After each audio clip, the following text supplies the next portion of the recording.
Penguin Random House Audio presents A Kingdom of Their Own, The Family Karzai and the Afghan Disaster by Joshua Partlow. Read for you by P.J. Ochlan.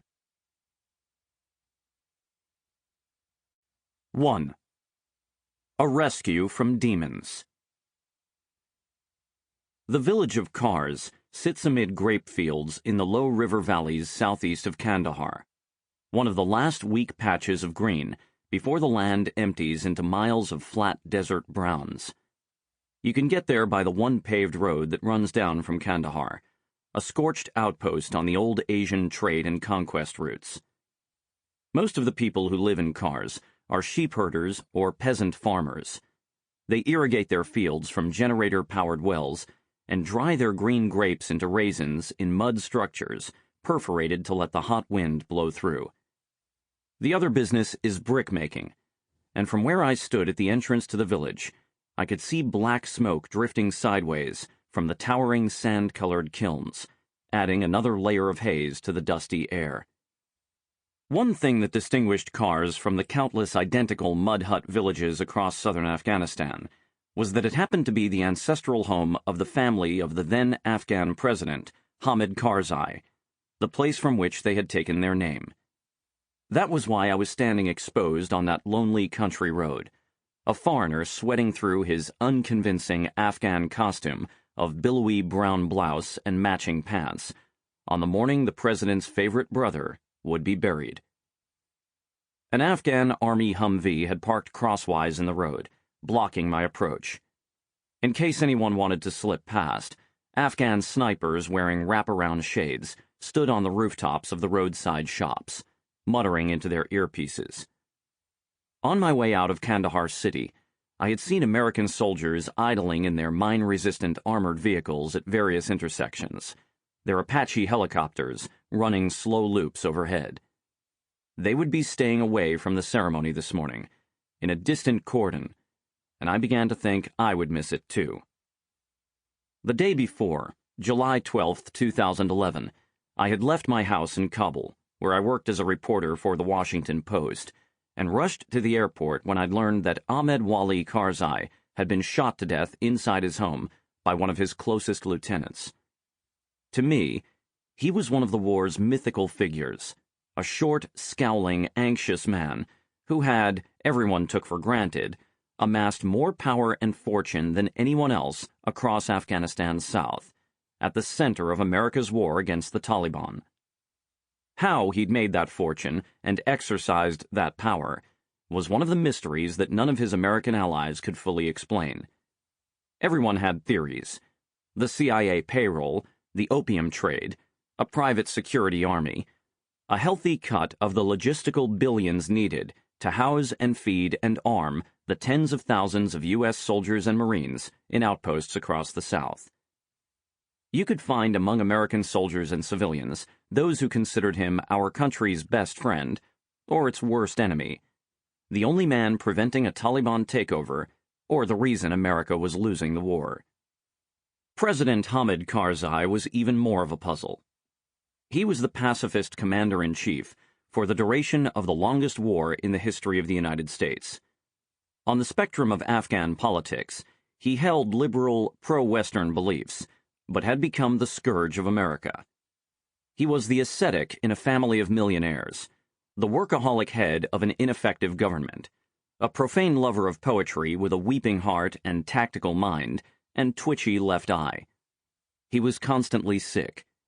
He had ridden a miraculous wave of luck and circumstance into the presidential palace after holding only one government job, a one-year stint a decade earlier as deputy foreign minister, that had ended with his arrest, torture, and escape into exile. He was not brave in battle, like Afghanistan's other bearded and berobed leaders.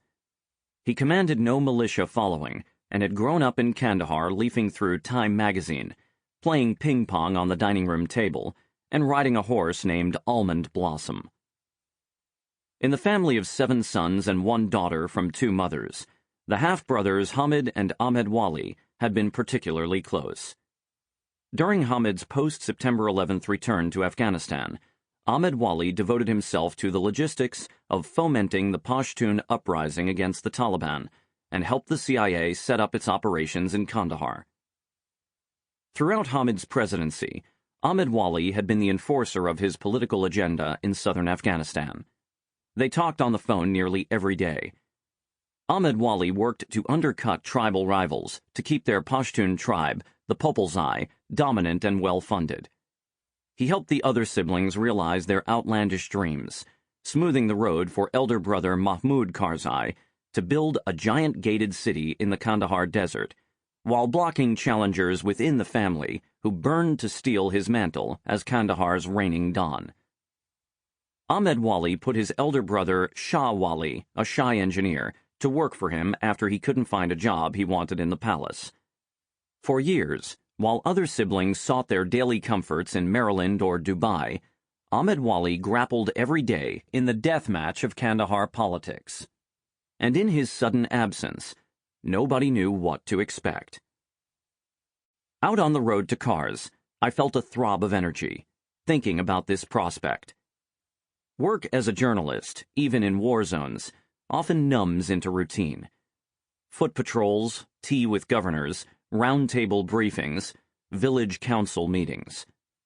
PowerPoint slides, press releases, bar charts, death tolls. The war got explained and narrated and recreated, and you often felt absent from whatever forces were animating it. Your vantage point was always obscured. You were always racing towards something you had just missed, arriving just as men were hosing down the blood and sweeping up the glass. Bombings in Kabul roused us from our desks and beds. We would meet at the scene to jot down the particulars, red Corolla, severed head, and chat about parties. Who even read bombing stories anymore? Kabul city center, the finest supermarket, Bakhtar guest house, Serena Hotel, Kabul National Military Hospital, ISAF front gate, Indian Embassy, Ariana Circle, Mikrorayon 4, Jalalabad Road, Lebanese Taverna, the British Council. I used to be surprised by how quickly the vendors set up shop and put out their wares after their market was shredded by explosives, or their neighbors, friends, or co-workers killed. After some time in Kabul, the question seemed naive. For Afghans, and for those of us involved in this late stage of the war, bombings had become both as routine and as unpredictable as a clap of thunder. Attacks as natural disasters. An unfortunate run of climate. There was always a strong element of mindlessness to this deadly weather.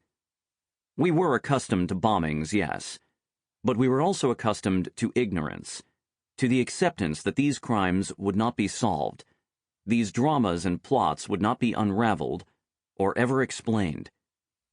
We would never really know whether a certain explosion was the result of the meticulous planning of Mullah Omar, the Taliban's one-eyed leader, or a heroin trafficker, or Pakistani intelligence, or a scorned lover, or a 13-year-old boy who got nervous and blew himself up 2 blocks before his intended target, one he didn't even know why he'd been sent to bomb.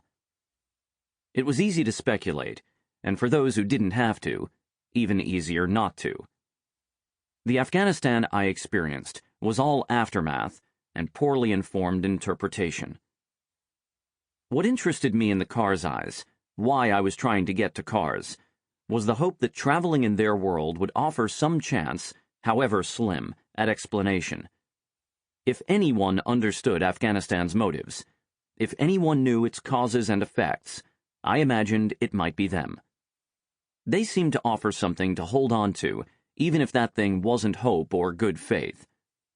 I wanted some relief from misunderstanding. That Wednesday morning in Kars felt promising, if only because I was there early, waiting for whatever would come down the road. What came down the road was a group of men carrying bamboo broomsticks, then a man pushing a wheelbarrow, a guy toting a shovel, and 4 policemen in mismatched shoes and white cruise ship captain's hats. I wondered if maybe I was, once again, too late. Sample complete. Ready to continue?